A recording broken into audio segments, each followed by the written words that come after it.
जिल्हा परिषद व पंचायत समिती निवडणुकीत नातेसंबंधात राजकारण चांगलंच रंगलंय। एकाच कुटुंबातील 2-2, 3-3 उमेदवार निवडणूक रिंगणात उतरले। काही ठिकाणी भाऊ तर कुठे पती पत्नी, आई वडील आणि मुलगा मुलगी अशी लढत आहे। वहिनी दीर बहीण भाऊ हे नातेसंबंधही यंदाच्या निवडणुकीत ठळकपणे दिसत आहेत। अनेक राजकीय नेते सत्ता कुटुंबातच ठेवण्यासाठी कुटुंबियांना उमेदवारी देत आहेत।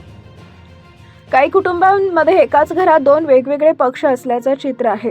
मतदार नातेसंबंधाला पसंती देतील की कामाला हे निकालातून स्पष्ट होणार आहे।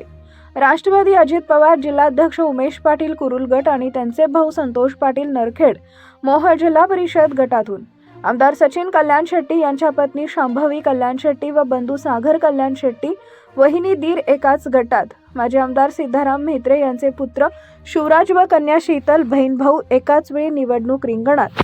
या सगळ्या पार्श्वभूमीवर 7 फेब्रुवारीला मतदारांचा कौल स्पष्ट होणार।